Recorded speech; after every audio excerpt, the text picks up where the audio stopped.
Okay, Assalamualaikum dan selamat sejahtera. Okay, kita akan teruskan pelajaran kita dengan tajuk titik pusingan dan sifat titik pusingan tersebut. Baik, sebelum kita pergi kepada titik pusingan, okay, kita perlu tahu mengenai titik pegun. Okay, terdapat 3 jenis titik pegun, iaitu titik maksimum, titik minimum dan titik lengkuk balas. Baik, cara kita menentukan titik pegun adalah kita melihat perubahan kecerunan tangen ataupun kita mencari perubahan dy dx lah.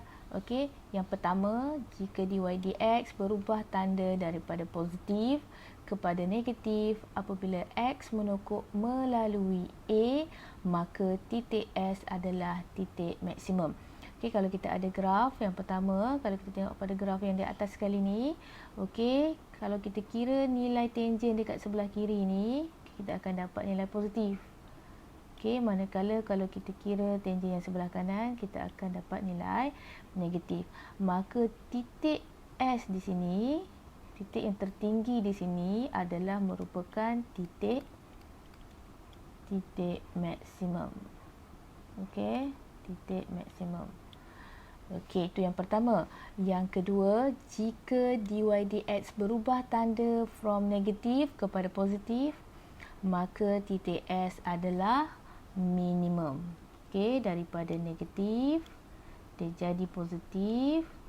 Okey, maka titik X pula dah. S adalah merupakan titik minimum. Okey, titik yang terendah dekat situ adalah titik minimum. Okey, jika dy dx tidak berubah tanda apabila x menokok melalui A, titik S adalah titik lengkuk balas.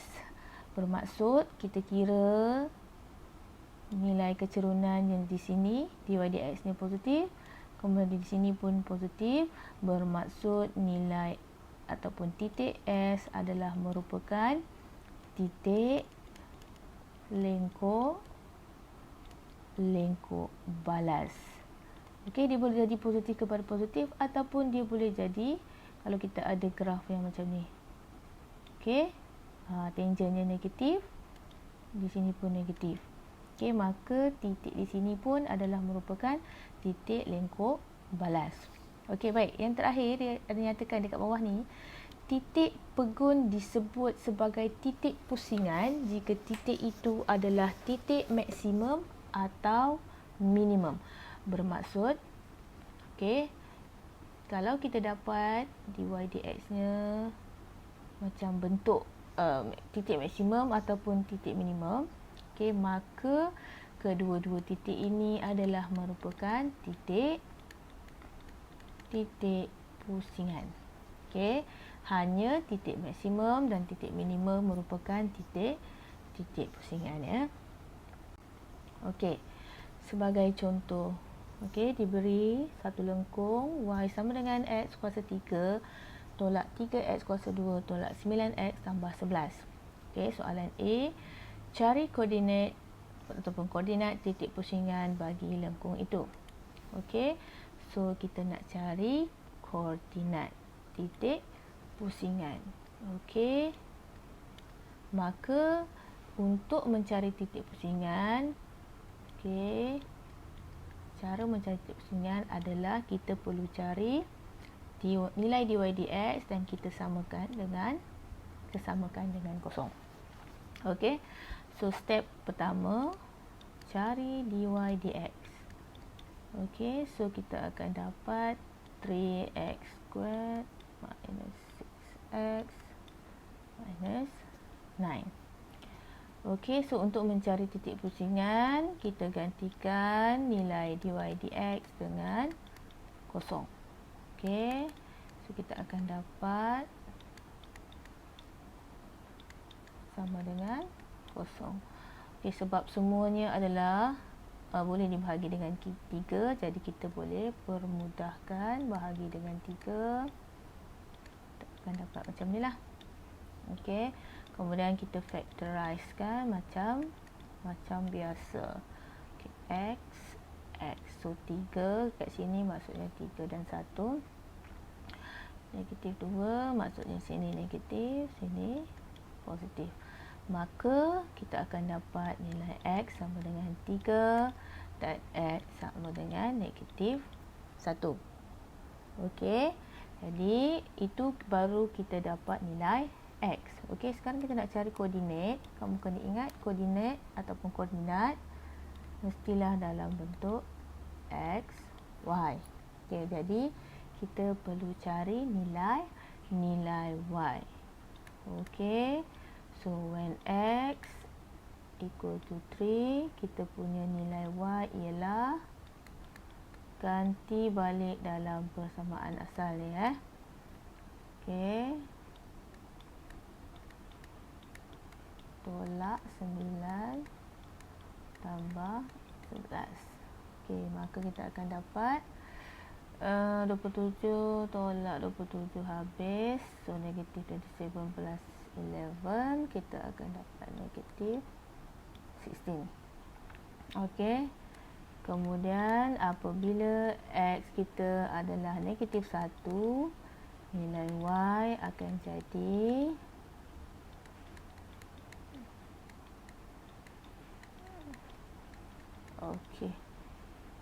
negatif 1, negatif 4, negatif 4 tambah 5, 5 tambah 11, 16. Okey. Maka kita punya titik pusingan ialah yang pertama 3 negatif 16 dan yang kedua negatif 1 16. Okey, itu titik pusingan. Okey, ada sambungan soalan B dekat situ. Okey. Tentukan sama ada setiap titik pusingan itu adalah titik maksimum ataupun merupakan titik minimum. Okey, saya ajar kamu cara menentukan titik pusingan itu maksimum atau minimum dengan menggunakan lakaran tangent. Okey. So, kita buat table lah. Alamak. Tak apa, kita buat table. Okey. So, tadi kita dah cari nilai X. Kemudian kita carilah kita punya dy dx. Okey.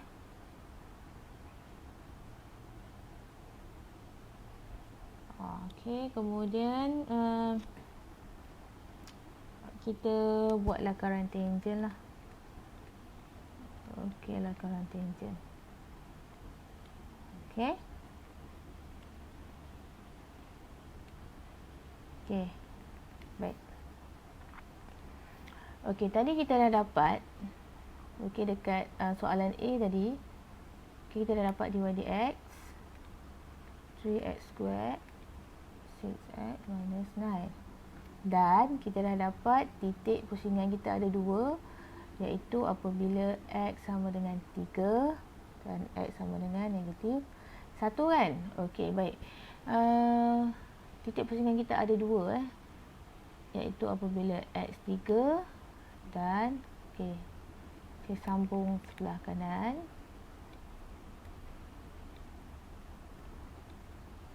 Dan juga apabila X saya negatif 1. Okey. Dan kita kena ambil nilai dari sebelah kiri 3 dan dari sebelah kanan 3, serta dari kiri negatif 1 dan dari kanan negatif 1.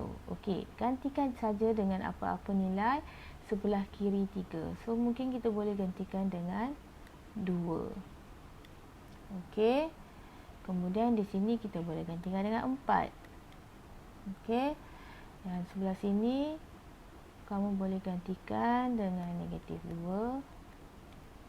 Dan di sini kamu boleh gantikan dengan kosong. Okey, dia lebih cantik kalau kita tulis negatif dekat sebelah sini, positif dekat sebelah sini. Tapi tak apalah, mana-mana pun boleh. Okey, so kita cari nilai dy dx apabila x ni 2. masuk saja dalam persamaan ni, kita akan dapat negatif 9. Okey, negatif bermaksud lakaran tangent kita macam ni. Okey, kemudian kita gantikan dengan 3. Okey, of course lah kita akan dapat kosong. Okey, so kita punya lakaran tangent mendata lah. Okey, mengufuk.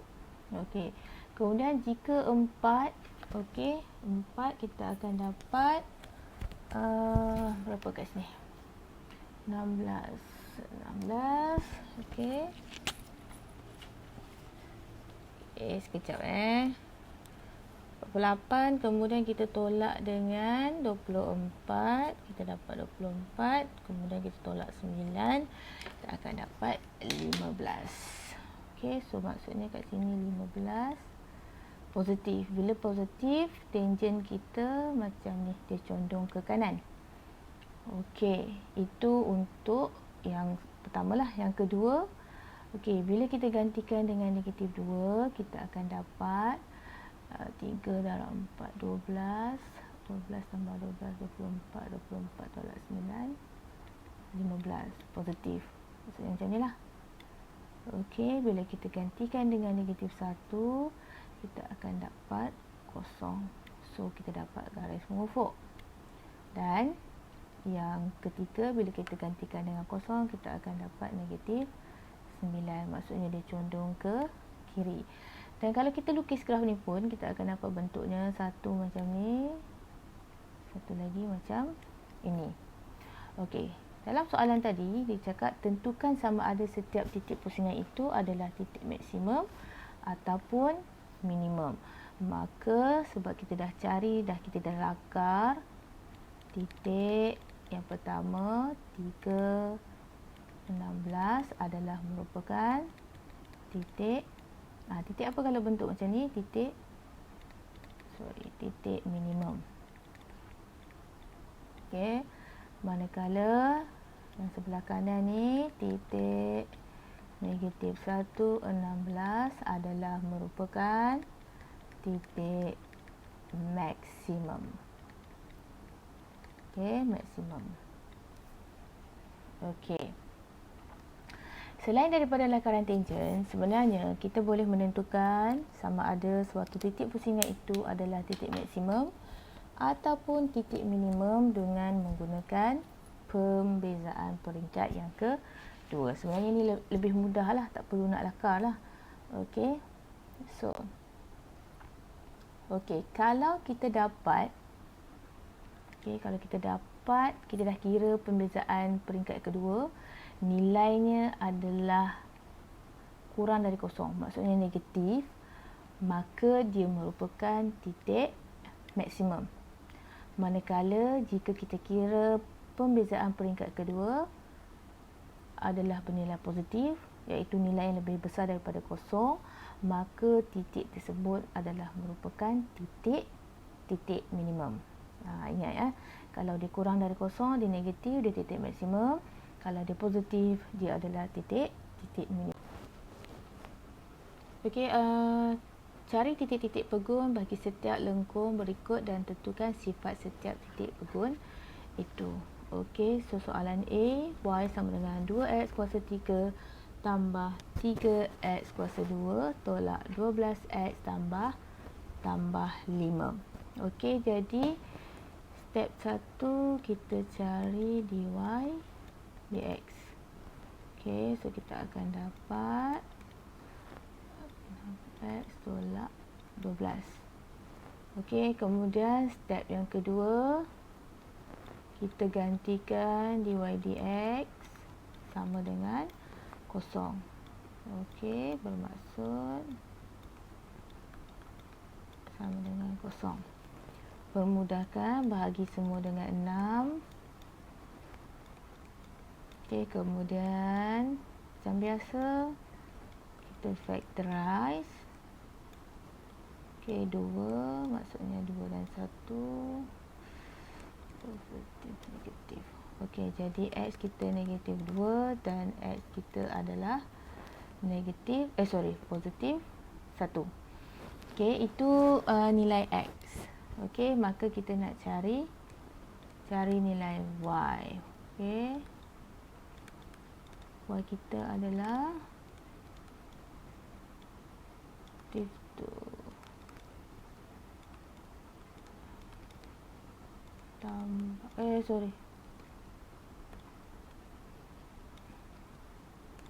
tolak 12 tambah 5. So kita akan dapat 25. Okey, kemudian when x kita adalah 1, nilai y kita adalah 2, 1 kuasa 3, 1. Dapat apa tu? Kita akan dapat negatif 2. Okey, itu step 1 lah. Okey, step yang kedua. Okey, so kita dah ada 2 titik. Okey, kita dah ada 2 titik pegun. Itu yang pertama, negatif 2, 25. Dan yang kedua, berapa tadi? 1, negatif 2. Okey, ini titik pegun kita kan. Kemudian disuruh tentukan sifat setiap titik pegun itu. Maksudnya kita nak tahulah dia tu adalah merupakan titik maksimum, titik minimum ataupun merupakan titik lengkok balas. Okey, jadi untuk menentukan, kita guna kaedah yang kedua tadi lah. Kita bezakan peringkat yang kedua. Jadi kita cari di kita bezakan peringkat yang kedua. Maka kita akan dapat, ini peringkat pertama tadi kan. Okey, daripada sini kita bezakan sekali lagi. Okey, so kita akan dapat 12x tambah 6. Okey, so kita nak cari nilai ataupun nak menentukan pembezaan peringkat kedua kita ni adalah positif ataupun negatif. Maka kita kena gantikan nilai x negatif 2 dan 1 ke dalam fungsi tersebut lah. Okey, so when x negatif 2, okey, kita punya dy dx akan jadi, okey, kita akan dapat negatif 24 tambah 6, kita akan dapat negatif 18. Okey, so ini adalah negatif kan. Okey, bermaksud ini adalah merupakan titik maksimum ke minimum? Titik apa kalau negatif? Titik kalau negatif dia merupakan titik maksimum jangan lupa pula. Okey, so yang kedua, when x1, lupa tadi. Okey, peringkat kedua kita adalah, so kita akan dapat 18. 18 ni positif ataupun ini tadi kurang dari kosong, ini lebih dari kosong. Maka kita boleh buat kesimpulan negatif 2, 25 tu adalah titik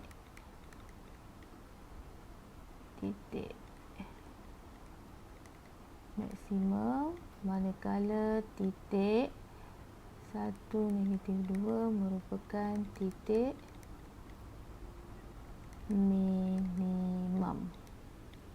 Okey, merupakan titik minimum. Boleh Okey. Okey, itu saja untuk hari ini. Okey, sekian. Terima kasih.